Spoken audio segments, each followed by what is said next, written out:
Journalism industry is basically in a free fall. Today, the Los Angeles Times laid off 115 employees. They wiped out their entire DC bureau in an election year. They laid off pretty much all of their sports teams. They killed their entire tech and business section. They laid off breaking news writers, social media editors. The list goes on. But what's really dark is this is just the latest in months and months and months of layoffs in the media industry. In fact, tens of thousands of journalists have been laid off in the past year. Major media companies like BuzzFeed News have completely shuttered their news operations. Time magazine also just laid off a ton of people, and Sports Illustrated basically shut down last week. Pretty much the entire digital media ecosystem that myself and a lot of other millennial journalists came up in has been completely hollowed out. And it's not just digital media sites. Local news has been obliterated. The newspaper industry is cratering. Radio is essentially dead aside from NPR, which has been gutted. Meanwhile, hundreds of workers at Condé Nast, the parent company of pretty much every major magazine from GQ to Vogue to The New Yorker to Vanity Fair, are on strike because they're also facing impending layoffs. Even mainstream national media outlets owned by billionaires like The Washington Post, where I work, and The Atlantic, where I used to work, have done layoffs. If you're a young journalist today, there's almost no on-ramp to traditional journalism. Even if you do get a job, journalists' salaries have been stagnant and even declined. And by the way, we don't make that much to begin with. I don't think people understand how bad the world would be without journalists.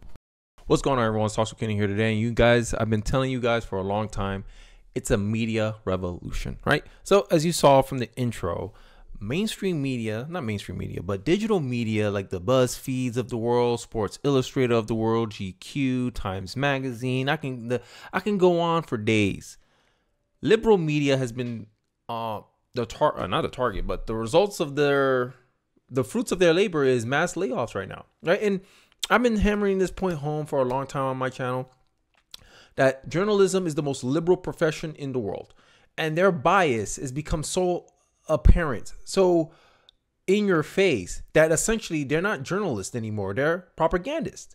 They're always looking at things from their point of view, and people want to get mad in my comment section. Some people who disagree with me, that I want to, put out my frame, my perspective, my bias into the world. When if you look at mainstream media, a conservative journalist is a rare species. We're an extinct species out here. But they're mad that you want to give your perspective from your frame. At least I'm not lying to people. At least I'm not telling them misinformation. I give you evidence and proof. I say, hey, here's what I'm basing my opinion on. Go for it. But a lot of people, these propagandists, they don't do that. They rather censor you, rather tell YouTube, no, we can't have a little old Kenny here get any views than us. You need to direct us to authoritative sources. Try to rig the game in their favor, and they're still failing. They're still getting laid off.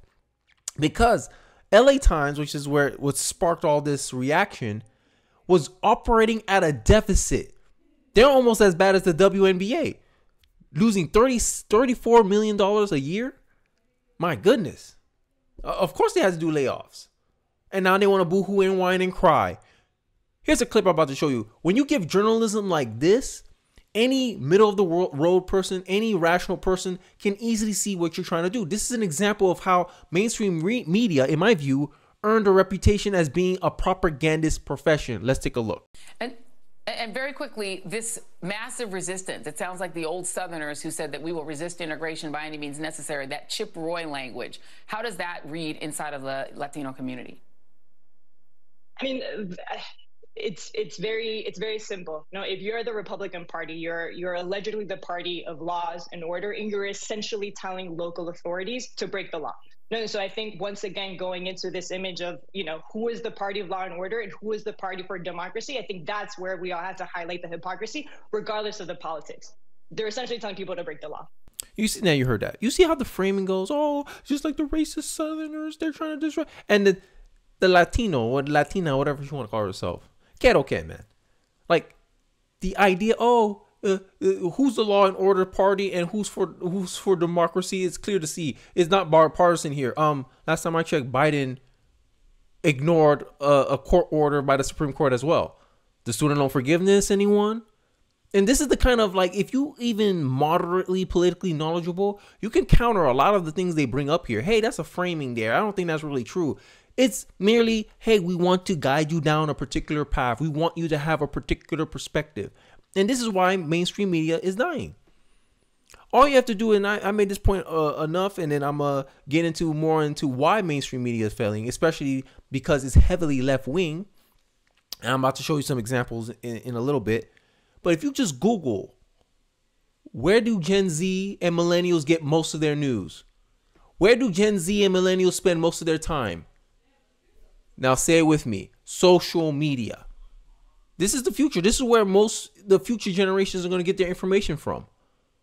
On their phone. Not on some televised, oh, let's go sit down on cable TV. Even cable's dying. You see it.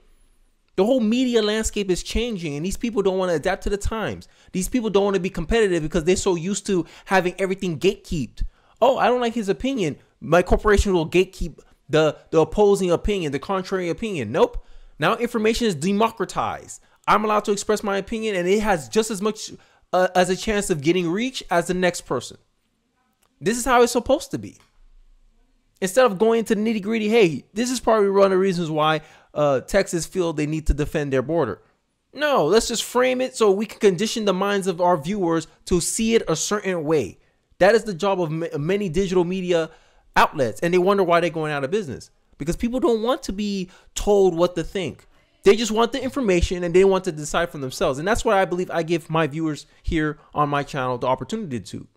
I give you my thoughts, I give you my perspective, I show you where I'm basing it on, and you make up your own mind. Or you chime in, you bring in your own opinion, your own insights, your own information that I may have missed.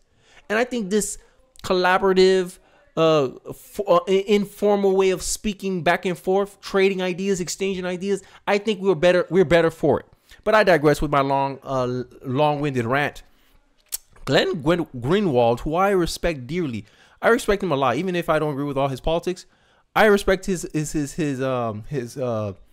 objectivity, his ability to just inform you, like old school journalism that I used to grow up with. This is a perfect illustration not only of one deranged partisan, but also the vast majority of Democratic partisans and their media allies. And we're going to get into why he says this point in a little bit. Pro tip: if you're still chanting "lock her up," which is referring to Hillary Clinton, in 2022, you don't get to whine when we call your ass out for being fascist. This was made in September 4th, 2022. Lock him up. June 8th, 2023. Literally a year later, here she is being a hypocrite. And this is for too many times. Like I when I was growing up in college and when Trump won 2016, I was a centrist. And I was able to call this issue. I was like, yo, like, this don't make any sense. I don't think it's as bad as you try to pretend they are. And people always used to get mad at me. Black people used to always get mad at me like, yo, why you keep defending the other side, aka Republicans and conservatives? I go, because my dad's one. I don't know if I ever told this story, but I grew up my mom was a Democrat. Dad was a Republican. Mom had this point. Dad had this point. So then when someone come here trying to demonize one or the other, it's like, I'm like, well, I think this is where they're trying to go. They may not have the best approach towards it, but this is the goal. Media bias. Pretty much all of journalism now leans left. Study shows. This is made in 2018. If you're saying, Kenny, that's outdated data, please, in the comment section, give me the more recent data of this same fact, right? Ask journalists, and they'll likely tell you that they play the game right down the middle. They strive to be fair. They're centrist. Sorry, not true. The profound leftward ideological bias of the big media is the main reason why Americans now seem saturated with fake news. Journalists, be caught with their own ideology, are no longer able to recognize their own bias, and this is why digital media is hollowing out. I forgot her name. Tori Lorenz. I forgot how to say her name. Taylor Lorenz. Sorry. This is why it's hollowing out. Because despite journalists' denial, it's now pretty much a fact that journalism is one of the most left-wing professions in the world and in America. All you have to do is look at who they donate to. Right? They want to criticize Fox News for being openly conservative. But these people are covertly liberals, and they think that their passive way of pushing their ideology to their profession isn't a bias in of itself. This is the problem I have with a lot of liberals. They want to sit here and pretend that they're objective, but they're not.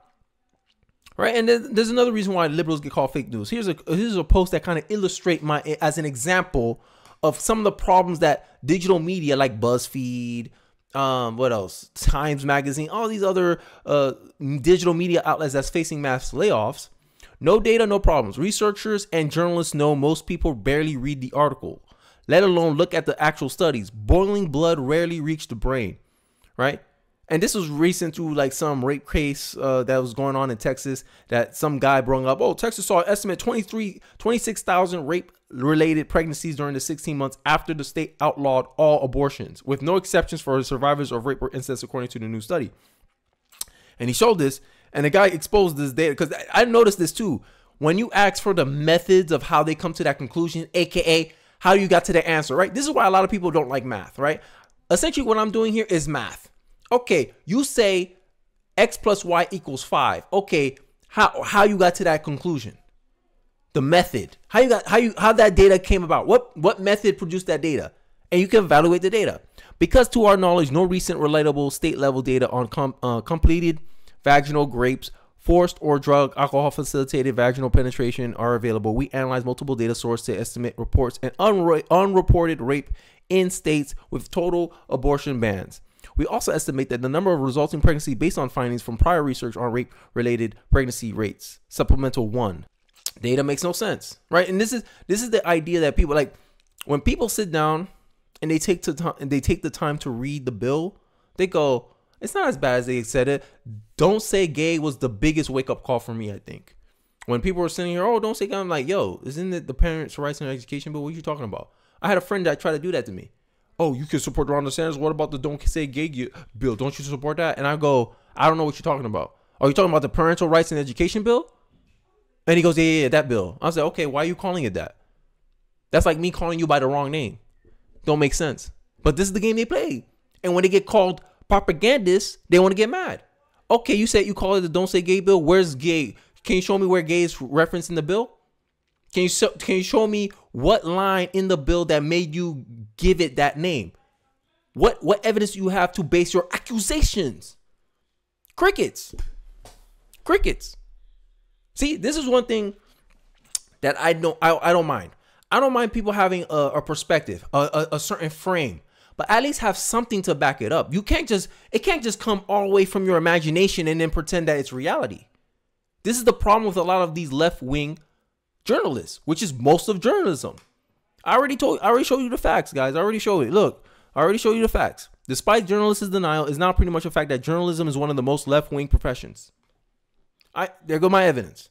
This is why you fail. Because you only cater to one market, right? And then when that one market gets criticized or scrutinized, right? If my friends listen to MNSBC, whatever the name is, I already messed it up.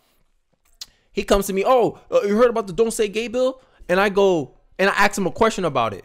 You, left-wing media, digital media, haven't armed him enough with correct information to actually defend his version, his framing of the event. And then when he gets destroyed publicly by me in the family talk table, and he gets embarrassed by me because he didn't know nothing, all you gave him was talking points that were based on your imagination, he's gonna look back and be like, damn, man, Salon don't know nothing. BuzzFeed don't know nothing. I'm never trusting them again. I got embarrassed because I listened to these people. That's what's gonna happen. That's what happens.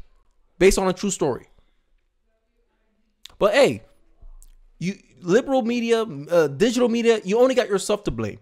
Because instead of offering a better product, a better service, you double down. You try to play these roundabout games, trying to get social media companies to ban opposing opinions, contrary opinions, alternative media, deboost us. We ain't going away. And this is the reality of the situation. But hey, I'm done rambling. Let me know your thoughts about it in the comment section below. Do you believe in the media revolution? Do you believe that these people deserve to go out of business, deserve to get mass layoffs? When they was telling people to go learn how to code because they were removing fossil fuels, and coal miners said, hey, this is all we know how to do. Or do you feel sorry for these journalists? I don't. People may not like what I say, but they can't really call me a liar. That's one thing I know. In my comment section, when I look, that's the first thing I look for. I do Control F, liar, in my comment section. I can't find none. They call me all kinds of names, Uncle Tom, Coon, Grifter, all this. I don't care about none of that. I'm looking for someone calling me a liar. And then if I find out, I'm like, okay, where do I lie? Usually they don't respond after that. That's what people want. People are looking for information. And people want to know where you stand so that way they can better evaluate and get a counterpoint. Okay, Kenny said he's very, like, he leans right. So let me find someone who leans left to balance my diet out. I digress. That was a long-winded ending, outro. Thanks for watching to the end of the video. I hope you guys found it insightful, found it funny, whatever you guys take from this. Don't forget to like, comment, subscribe, and I'll catch you guys on the next video. Peace.